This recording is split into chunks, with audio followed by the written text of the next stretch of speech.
사랑하는 마옥간 교회 성도 여러분, 지금은 코로나 바이러스로 인한 록다운 제3주째입니다. 모두들 다 힘들게 지내고 계실 줄 압니다. 그러나 이번 사태가 하나님께 더 가까이 나아가는 귀한 기회가 되기를 바랍니다. 오늘 저는 여러분과 함께 무고병, 진정한 자유를 주는 맛없는 고난의 떡이라는 제목으로 함께 하나님의 귀한 말씀을 나누고자 합니다. 먼저 성경 구절은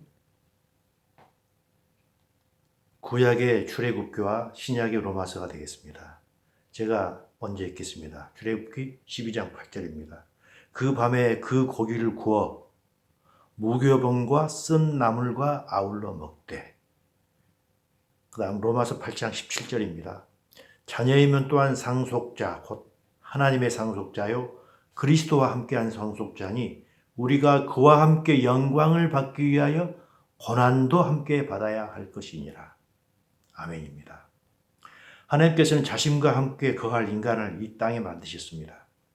그래서 인간을 만드시기 전에 미리서 가장 살기 좋은 곳인 에덴을 만드셨습니다. 그러나 인간은 사탄의 거짓에 속음으로 말미암아 하나님의 말씀을 어김으로 우리가 알다시피 모두 에덴에서 쫓겨나게 됩니다. 그 결과 어떻게 됐습니까? 하나님께서 말씀하십니다. 아담에게 이르시되 내가 너에게 먹지 말라 한 나무의 열매를 얻었은즉 땅은 너로 말미암아 저주를 받고 너는 평생에 수고하여야 그 소산을 먹으리라. 땅이 내게 가시덤불과 엉겅퀴를 낼 것이라 라고 하셨습니다. 인간은 잠시 기쁨의 동산에서 살다가 이제는 고생과 고통과 슬픔 속에서 살아가야만 하는 비참한 존재로 전락해 버렸던 것입니다. 이 세상은 하나님께서 창조하셨기에 하나님의 말씀대로 돌아가도록 되어 있습니다. 그래서 이 말씀대로 이 세상에서 고생하지 않고 고통 속에서 살지 않는 사람은 한 명도 없는 것입니다.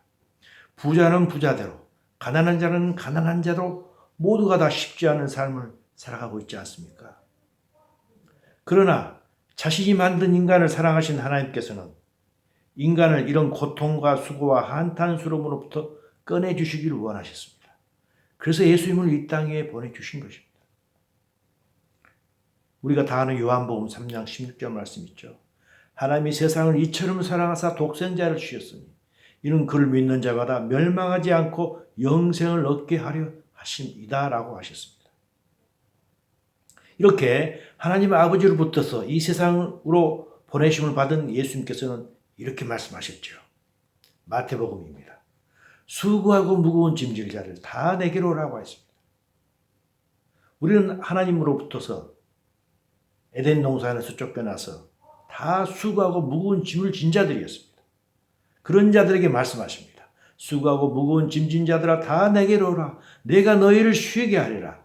나는 마음이 온유하고 겸손하니 나의 멍에를 메고 내게 배우라. 그리하면 너희 마음이 쉼을 얻으리니 라고 말씀하시면서 모두가 예수님께 나아오도록 촉구를 하신 것입니다. 하나님께서는 고통 속에서 살아가는 모든 인간을 구원하여 기쁨과 만족과 평강을 주기 위하여 예수님을 보내신 것입니다.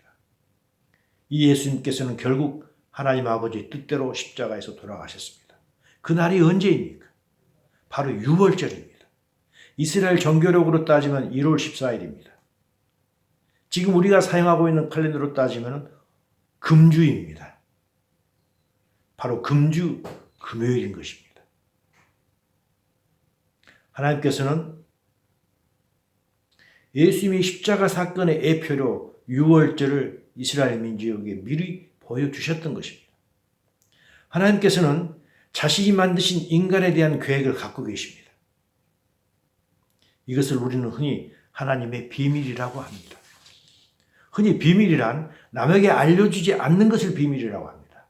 그러나 하나님께서는 항상 하나님의 그 계획, 그 비밀을 이루시기 전에 인간에게 미리서 알려주시는 것입니다. 이것을 우리는 예표라고 합니다. 하나님께서는 그 예표를 주신 지 1500년이 지나서 예수님께서는 바로 그 날에 죽으신 것입니다. 하나님의 예표는, 하나님의 말씀은 1.1획도 오차가 없는 것입니다. 유월절을 통해서 예수님의 죽음을 예표하신 하나님께서는 1500년이라는 긴 세월이 지났음에도 바로 그날 1월 14일 바로 그날 예수께서 죽으신 것입니다. 따라서 하나님의 모든 말씀은 그대로 이루어지는 것입니다.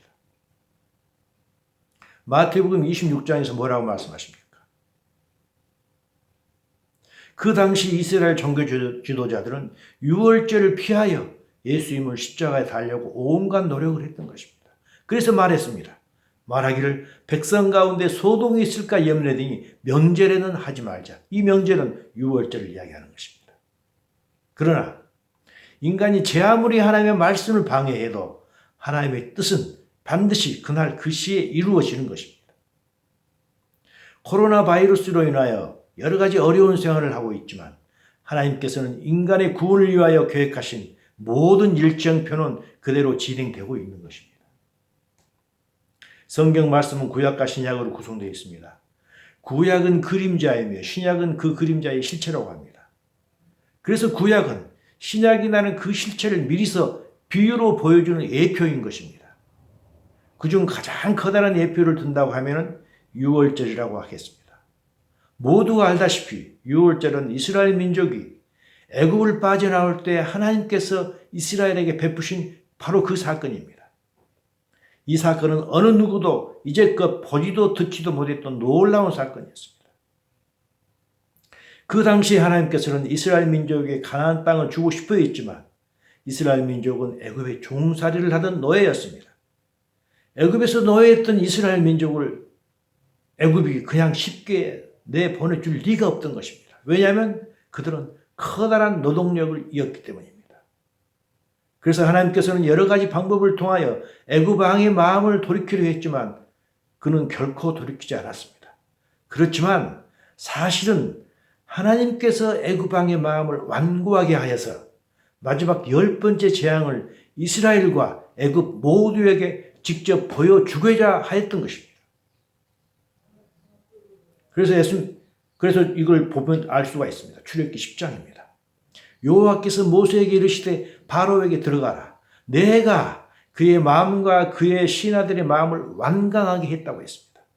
이렇게 했던 목적은 나의 표징을, 나의 능력을 그들에게, 애굽 민족들에게 보이기 위함이며 내가 애굽에서 행한 일들, 곧 내가 그들 가운데 행한 표징을, 그 기적을 이스라엘의 아들들과 이스라엘의 자손의 귀에 전하기 위함이라. 너희들은 내가 여호와인 줄을 알리라 라고 말씀하신 것입니다. 애굽 왕이 자기 마음대로 했던 것 같았지만 사실은 하나님께서 애굽 왕의 마음을 완악하게 했던 것입니다. 그 10번째 조항은 무엇입니까? 그것은 애굽의 모든 사람들의 장자와 사람뿐 아니라 가축의 첫 새끼를 다 죽이는 것입니다. 그러나 이스라엘에게는 단 한 사람도 죽임을 당하지 않는 정말 믿기 어려운 재앙이었던 것입니다. 이 재앙을 눈 뻔히 뜨고 당한 애굽 왕은 결국 혼이 빠졌습니다. 그래서 이스라엘 사람을 모두 애굽을 떠나도록 너희 마음대로 하라고 말하게 됩니다.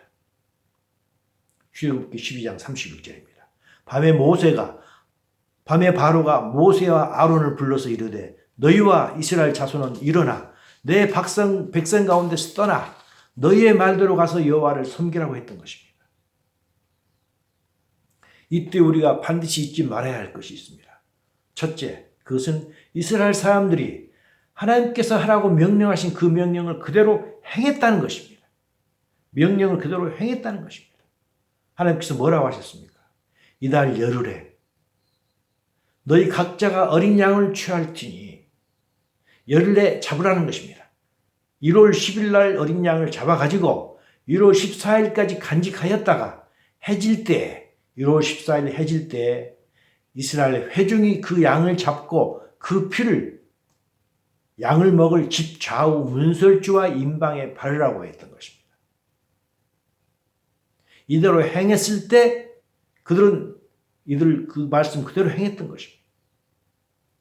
둘째, 하나님께서 약속하신 그 약속은 그대로 이루어졌던 것입니다. 그들은 하나님의 명령의 말씀을 지켰고 하나님은 본인이 했던 그 약속을 그대로 지키셨던 것입니다. 어린 양을 잡아서 그 피를 문설주와 임방에 발랐을 때 죽음의 사자가 그 집은 건너뛰었던 것입니다.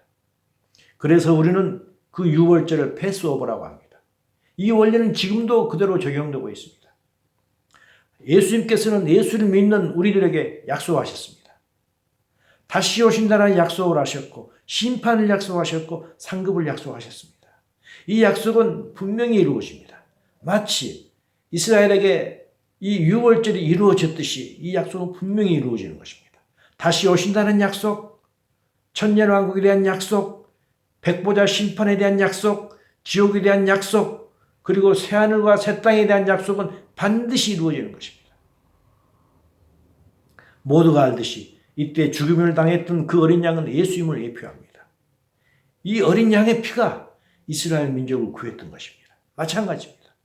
예수님께서 영적 이스라엘인 저희들 믿는 자를 위하여 피 흘려 죽으심으로 말미암아 예수를 믿는 모든 성도를 죄로부터 사탄으로부터 죽음으로부터 구원하시는 것입니다.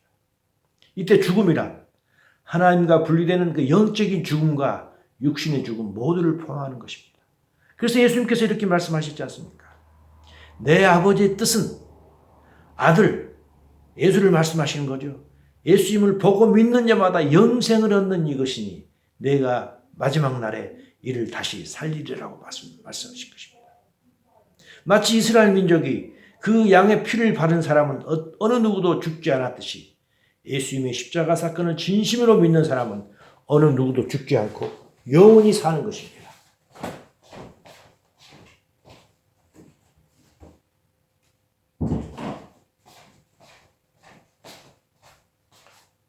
여러분은 이 말씀이 믿어지십니까? 믿어지는 축복이 있기를 바랍니다. 이스라엘 민족이 도저히 믿어지지 않는 그 유월절을 경험했듯이 이 말씀은 실제로 이루어지는 것입니다. 그러나 오늘의 주제는 이 유월절이 아닙니다.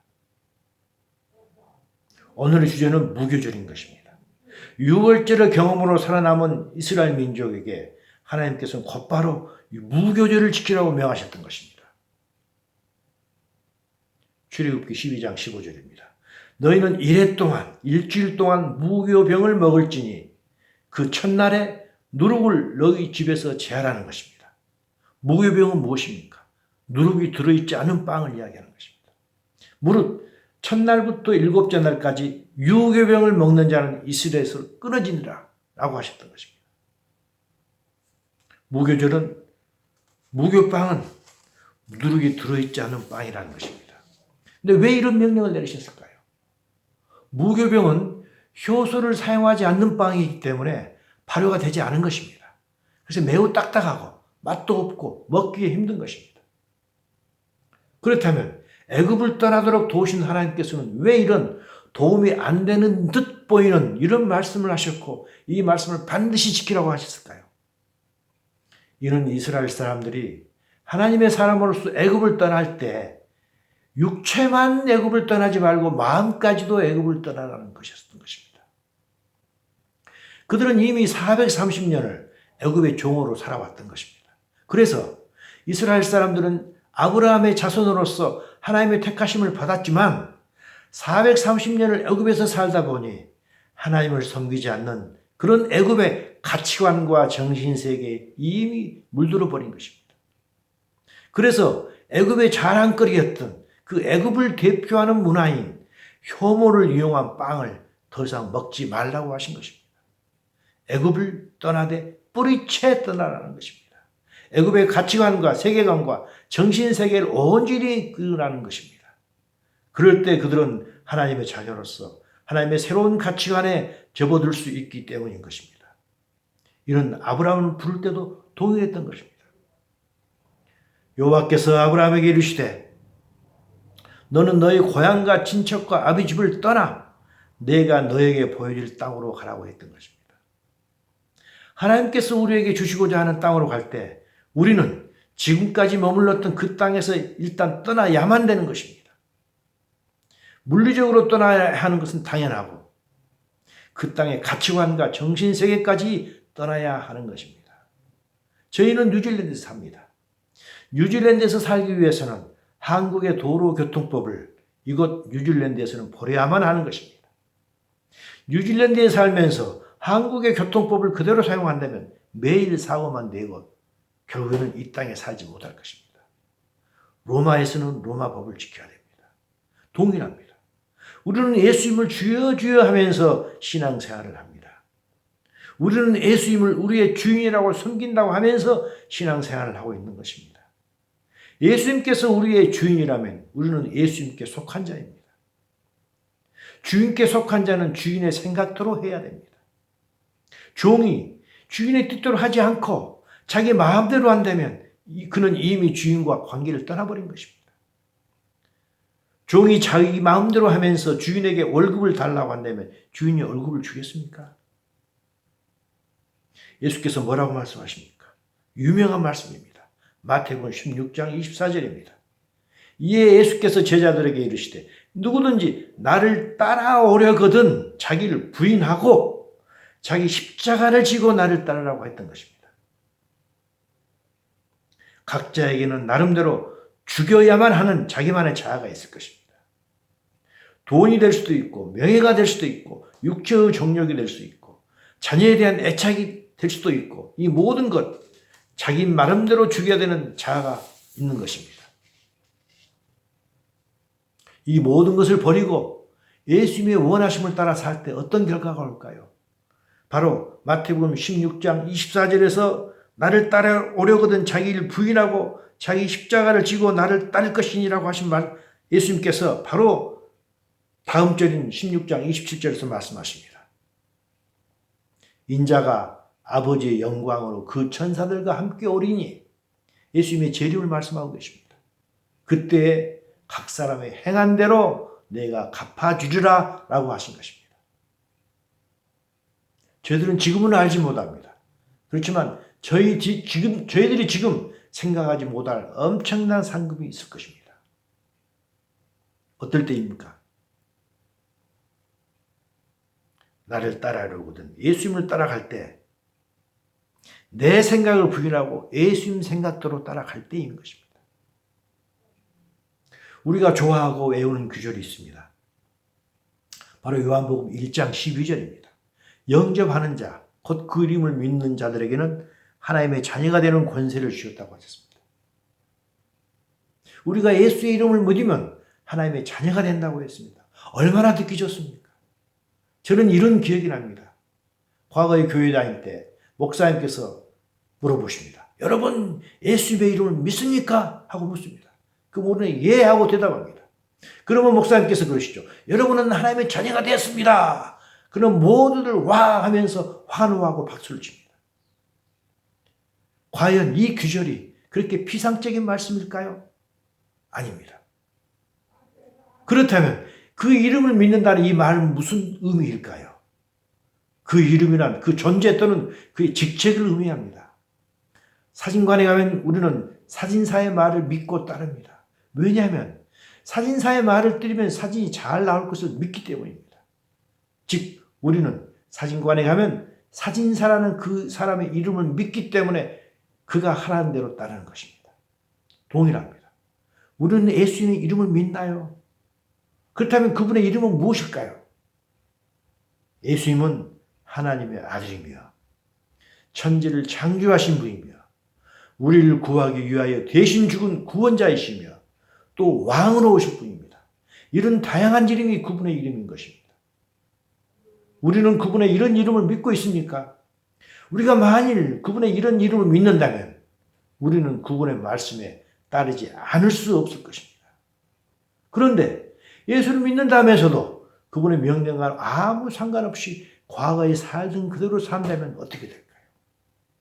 마치 애굽을 떠났던 이스라엘 민족이 몸은 애굽을 떠났지만 마음은 아직도 계속하여 애굽에서 즐기던 가치관, 하나님과 반대되는 가치관, 무교병이 아닌 애굽의 효소를 이용한 유교병을 그대로 먹으면서 몸만 애굽을 떠났다면 그는 진정으로 애굽을 떠난 것일까요?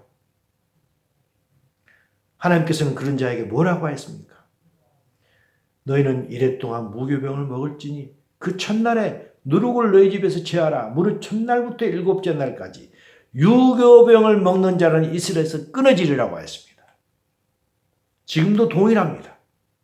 몸은 예배당에서 와서 예배를 드리지만 마음은 여전히 세상에 집착하여 산다면 그는 과연 예수의 이름을 믿는 자일까요?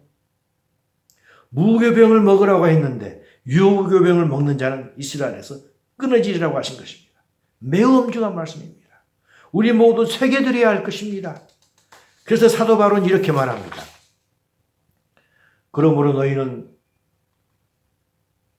너희는 그들 중에서 나와서 따로 있고 부정한 것을 만지지 말라.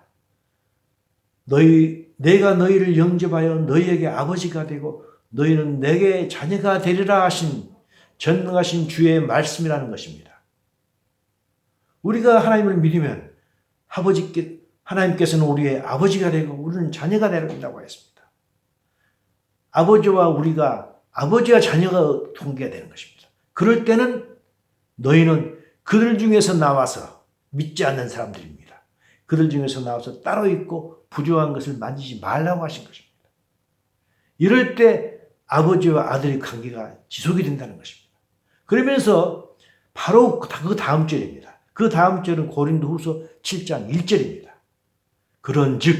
그런즉이라는 이야기는 고린도후상 6절, 17절, 18절 말씀이 연이어서 하는 것입니다. 그런즉 사랑하는 자들아 이 약속을 가진 우리는 이 약속은 무엇인가요? 하나님께서는 우리의 아버지가 되고 우리는 그분의 자녀가 된다는 이 약속입니다. 이런 약속을 가진 우리는 하나님을 두려워하는 데서 거룩함을 온전히 이루어 육과 영의 온갖 더러운 곳에서 자신을 깨끗하게 하자고 하신 것입니다. 그런데 지금 전 세계 영적 상태는 어떻습니까? 동성 간 결혼이 법적으로 허용되었습니다. 하나님께서는 남자와 여자를 따로 만드시고 서로 결혼하여 살아감으로 말미암아 아기를 낳고 그래서 이 땅에 충만하라고 명령하신 것입니다. 그런데 어떻게 하나님께서 만드신 인간이 하나님께서 만드신 이 법칙을 어길 수가 있는 것입니까? 지금은 영적으로 바벨탑을 쌓는 신바벨 시대인 것입니다. 과거의 바벨탑 시대에 어떤 일이 벌어졌습니까? 그들이 말하되 성읍과 탑을 건설하여 그 탑 꼭대기를 하늘에 닿게 하여 우리 이름을 내고 온 주변에 흩어짐을 면하자고 했습니다. 인간은 하나님의 이름을 내야 되는 자들입니다. 그런데 그들은 우리의 이름을 내자고 했습니다. 그리고 온 주변에 흩어짐을 면하자고 했던 것입니다. 이걸 들으신 하나님께서 뭐라고 했습니까? 그런 하나님께서는 그들의 언어를 혼잡하게 하여서 그들을 흩으셨던 것입니다. 지금은 어떤 일을 하고 계십니까? 이제는 코로나 바이러스를 통하여 모든 인간을 흩으시고 계십니다. 사회적 거리두기 2m, 모래알처럼 흩어져 버리고 만 것입니다. 가족이 아닌 사람과 어떻게 감히 만나서 이야기를 하겠습니까? 뿔뿔이 흩어지도록 하신 것입니다. 그것뿐 아닙니다. 세상이 하나님의 뜻과 다르게 나아간다는 것은 어찌 보면 당연한 것입니다. 교회의 영적 상태는 어떻습니까? WCC, WEA를 통하여 종교는 통합되어 가고 있습니다. 어떻게 우주 만물을 지으신 하나님을 기타 잡신이나 우상이나 인간이 만든 철학과 그리고 무당과 동일시한다는 말입니까? 하나님의 입장에서 보면 얼마나 붕괴할 일입니까? 그래서 어찌 보면 하나님께서는 믿는 사람들이 교회에서 모이는 것조차도 원하지 않는 것 같습니다. 마치 이사야서 1장 13절 이하이가 저희들에게 하는 것 같습니다. 뭐라고 하십니까? 헛된 재물을 다시 가져오지 말라. 분향은 내가 가지 여기는 바요. 월삭과 안식일과 대회로 모이는 것도 그리하니 성회와 아울러 악을 행하는 것을 내가 견디지 못하겠노라 하고 말씀하시는 것 같습니다. 월삭과 안식일과 대회로 모이는 것 무엇을 이야기합니까? 교회당에 예배당에 예배드리러 오는 것을 말씀하고 있지 않습니까? 예배당에 오는 것도 내가 가증히 여긴다고 했던 것입니다. 왜 그렇습니까? 하나님을 섬긴다 하면서 하나님이 아닌 다른 것을 하나님보다 더 우선으로 두고 있기 때문인 것입니다. 그러면서 또한 이사야 선지자를 통해서 뭐라고 말씀하십니까?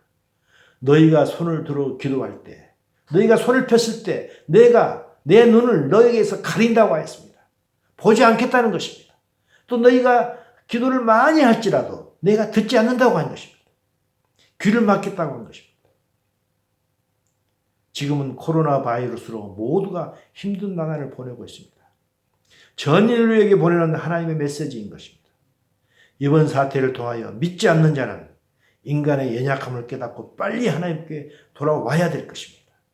그리고 믿는 자들은 지금의 소셜 디스턴스, 사회적 거리두기를 하는 것처럼 영적으로도 세상의 가치관과 사회적 거리두기를 하는 거룩한 삶을 살아야 할 것입니다. 무교병을 먹어야 하는 것입니다. 과거에 애굽에서 즐겨했던 그 가치관을 버리고 하나님께서 주시는 하늘의 가치관으로 살아야 할 것입니다. 마지막 두 구절을 제가 소개를 해드리겠습니다. 골로새서입니다. 우리의 생명이신 그리스도께서 나타나실 그때에 너희도 그와 함께 영광 중에 나타나리라 하셨습니다. 예수님 재림하실 때 우리도 그와 함께 하늘에 있다 땅으로 재림한다 내려온다는 이야기입니다. 그렇기 때문에 뭐라고 했습니까? 우리가 그런 사람이 되기 위해서는 땅에 있는 지체를 죽이라라고 했습니다. 땅에 있는 지체가 무엇입니까? 음란과 부정과 사욕과 악한 정욕과 탐심이라고 했습니다. 그리고 탐심은 우상 숭배라고 했던 것입니다. 우리가 예수 믿기 전에 가졌던 그런 가치관들인 것입니다. 만약에 땅에 있는 지체를 죽이지 않는다면 마치 무교병을 먹었을 때 그들이 이스라엘로부터서 끊쳐지라라고 하셨던 것처럼 땅에 있는 지체를 죽이지 않는다면 우리와 예수님과의 관계는 끊어질 것입니다. 갈라디아서 6장 7절 8절을 통해서 또한 말씀하고 계십니다. 스스로 속이지 말라고 했습니다. 하나님은 업신여김을 받지 않으시나니 사람이 무엇으로 심든지 그대로 거두린다고 하셨습니다. 자기의 육체를 위하여 심는 자는 육체로부터 썩어질 것을 거두고 성령을 위해서 심는 자는 성령으로부터 영생을 거둔다고 했습니다. 그러면서 스스로를 속이지 말라고 했던 것입니다. 우리는 스스로를 속일 수가 있습니다. 우리가 교회를 다니기 때문에 성경을 읽기 때문에 우리는 다 하나님께서 원하시는 천국으로 가겠지라고 생각할 수도 있습니다. 스스로를 속일 수도 있는 것입니다. 우리는 무엇으로 심든지 그대로 거둔다고 하신 사도 바울의 말씀을 하나님의 말씀 그대로 받아들여야 할 것입니다. 우리 마국간 교회 식구들은 하나님의 비밀을 아는 자들입니다. 그 비밀을 아는 이상 그 비밀에 동참하는 지혜로운 처녀들이 되기를 간절히 소원합니다.